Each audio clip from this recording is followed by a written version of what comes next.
तकरारी कैनालन खिलाफ वकीलन जो बबरले बाईपास ते चौथे ॾींहुं बि धरणो जारी। सियासी समाजी मज़हबी जमायतुनि अदीबनि मुख़्तलिफ़ तबक़नि सां तालुक़ रखंदड़ धुरियुनि जे काफ़िलनि जी सूरत में शिरकत। बबरले बाईपास वटां कैनाल समूरा नामंज़ूर जे नारनि जी गूंज। वफ़ाक़ सिंधु दरिया खे पाइप लाइन जियां वहणु चाहे थो। सिंधुअ खे पाइप लाइन थियण न ॾींदासीं। हमलनि खां डिॼण वारा न आहियूं। जेसीं ताईं वफ़ाक़ कैनालनि वारो मनसूबो वापसि न वठंदो तेसीं ताईं घर न वेंदासीं। अॼु गॾिजाणीअ बाद में अॻिते जी हिकमत अमली जोड़ी वेंदी। बबरले धरणे जी अॻवानी कंदड़ कराची बार जे सदर आमिर वड़ाज जो ख़िताब। धरणे सबबि मुल्क जे ओतिरे इलाइक़नि ॾांहुं ईंदड़ वेंदड़ ट्रैफ़िक गुज़िरियल 6 ॾींहंनि खां बंदि। सामान सां भरियल हज़ारें गाॾियूं क़ौमी शाहराह ते बीठल।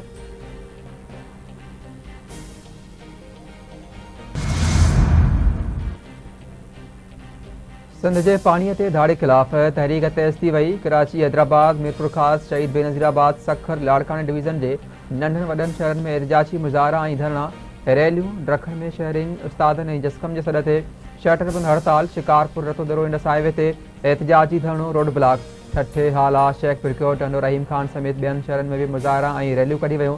तकरारी कैनाल खिलाफ सिंध बार काउंसिल के सॾ ते सॼे सूबे में वकीलन पारां अदालती कार्रवाइनि जो बाइकाट। वकील अदालत में पेश न थिया।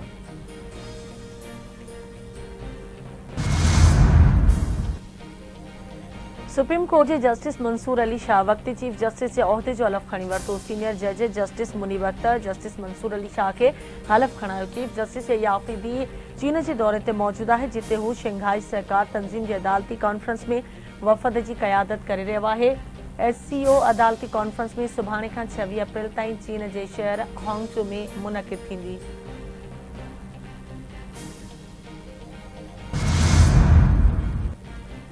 सिंध के वॾे वज़ीर सैयद मुराद अली शाह पोलियो खां बचाव वारी मुहिम जो इफ्तिताह करे छॾियो। वॾे वज़ीर ॿारनि खे पोलियो खां बचाव जा फुड़ा प्यारे अॼु खां 27 अप्रैल ताईं जारी रहंदड़ मुहिम जो इफ्तिताह कयो। इफ्तिताही तक़रीब में सिहत वारी वज़ीर डॉक्टर अज़राफ़ एचओ ऐं ॿिया शरीक हुआ।